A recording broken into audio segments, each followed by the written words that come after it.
All right, we're at the NBA All-Star break, and most teams have about 30 games, give or take, left to play in the regular season. So I think it's a good time to do some All-Star break evaluation and answer some of the biggest questions before the final stretch of the season. Joining me to answer the big questions is my guy, Gerard Hector of True Hoop, who joins me now. Gerard, how you doing? I'm doing great. It's All-Star break, so I'm feeling lovely. Nice few days off from basketball. I love it, but it's nice to have a little break. Always good to have a little break. So, Gerard, let's tip this thing off. We're going to start with the Knicks. The team, they lost 4 straight games heading into the break, and they've been without 6 of their top 8 players for a couple of games, and specifically in their last game against the Magic. You recently have been high on the Knicks. You've praised their play since the start of the new year. So I got to ask you this. How concerned are you about their health right now? I mean, I'm very concerned. Look, Julius Randle out, OG Anunoby out. These are key pieces to their organization. And you said they mentioned they lost 4 straight coming to the break. And Dexter, their games coming out of the break, in their next 10, they've got the 76ers 3 times, Boston, the Pelicans, the Warriors, the Cavs, the Hawks, and the Magic. Those are all above 500 teams. Now, the good news is 8 of those 10 are at home. But I'm concerned because they go on a little losing streak right here, 5 or 6 games in a row where they lose 4 out of 7 or something like that. And now we're deep down heading towards that 7-8 range, and we have some problems. So I'm concerned about the team right now in terms of their injury health, and hopefully some of those guys get back soon. Yeah, Knicks fans are hoping for that they can get healthy fast and get those guys back soon. Now, keeping it in the East, we also got to talk about the Milwaukee Bucks, who made an in-season coaching change, parting ways with Adrian Griffin, bringing in Doc Rivers. The Bucks, they are 3rd in the conference right now, but they're 3-7 since hiring Rivers. They also traded for Patrick Beverley at the deadline in hopes of fixing their perimeter defense, which has not been good, as you know, Gerard. So I got to ask you this. What are the Bucks right now? Are they a serious team or not? The Bucks are down bad right now is what they are.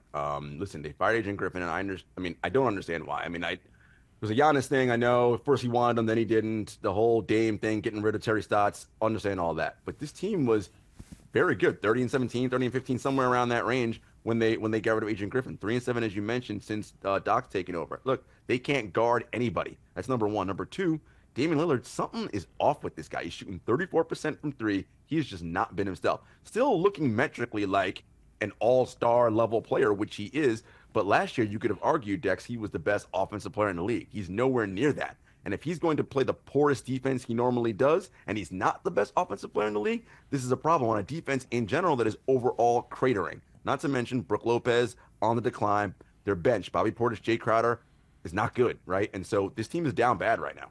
Yeah, down bad. I wonder how much it gets dicier if that record gets worse with Doc Rivers as head coach. So we'll see how that plays out. Now, out west, the first-place team, the Timberwolves, they lead the 4th-place Nuggets by 4 games. The 2nd and 3rd-place teams are the Thunder and the Clippers, and they are 2 and 3 games, respectively, out of that top spot. It's a tight race there out in the Western Conference. So who wins the conference, Gerard? Right now I have to say the Denver Nuggets. Dexter, they're like a car on the highway that's driving 60 miles an hour. They know exactly where they're going. They're not going the speed limit. They're going slightly above. They're not going too fast. They're just in cruise control right now in that middle lane, waiting to get to that off ramp when it's really time to go. That's exactly where they are right now. So I love the Denver Nuggets, but I will say this. Do not count out the LA Clippers. If that team is healthy come April, May, June, that will be one hell of a conference finals, the Nuggets and the Clippers, if it ends up working out that way. Yeah, I'd love to see that one, but I think you can just not discount the Nuggets. They are the champs. They still have the best player in the league in Jokic. So we'll get more to best player in the league and who's playing at the MVP level in a second. But I also got to talk to you about these 2 teams. The Lakers, first up, they entered the break winning 6 out of their last 7 games. The Warriors, the other team I want to talk about, they've won 8 out of their last 10. Los Angeles is the 9th spot, Warriors in the 10th spot. Do you believe either of these teams can have a surge post-All-Star break and get out of the play-in tournament seeds? In a word, no. Look, any team with LeBron James and Anthony Davis, you got to give them credit, but they have a Darvin Ham problem still to me. And in games that are tight and close, it matters. Can he make the right adjustments, do what is necessary? Because again, this is like the playoffs for them, right? If they want to make that run, these last 30 games or so are going to be they got to make that move. And I don't quite see it for them. The Warriors, look, they've been playing well since Draymond got back. They haven't really beaten anyone of consequence except for the Suns at home, and that was on a last-second shot by Curry, basically at the buzzer. I'm still not sold on them. Clay is not great, and Draymond is still, to me, always teetering on that edge. He is one more move away from doing – and listen, it almost happened against the Clippers earlier this week. So I don't trust him. Not trusting either of these teams. Two marquee teams in the league right now with two marquee stars. We'll see how they do and finish out the rest of the season. I want to talk to you about the MVP race because with Joel Embiid out with injury, the race might have opened up a bit. So I got to ask you this. Who's the league's most valuable player right now? I think betting odds say Nikola Jokic, but if you watch, it's been Shai Gilgeous-Alexander of the Oklahoma City Thunder. This man is playing at another level. Dexter, you know what player has really, truly gotten it when he's playing at his own pace and you can't speed him up or do anything to him, much like Jokic. Shai gets to his spot every single time, rises up in that mid-range, and he is elite. Averaging 31, 5, 6, and 2 steals a game, leading the league in steals on 54, 37, 88 shooting splits. He's second in the league in estimated plus-minus, a full 2 points, almost 2 points ahead of the third-place player in Giannis Antetokounmpo.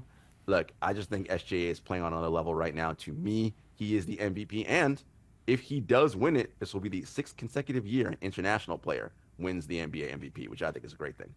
Yeah, it is a great thing. The people who are fans of the American players are not going to be so happy about that. I do think the race is going to be interesting.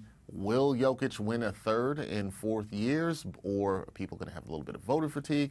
But you're right, Shai's been balling, and what he's done with the Thunder this year has been very impressive, especially if they have a chance to finish with the top seed in the West. We'll see how all that shakes out. So much more basketball left to go. So much more to break down. Gerard, enjoy the All-Star weekend. That is Gerard Hector of True Hoop. Check out his work there. And Gerard, we'll talk to you after the break. All right, man.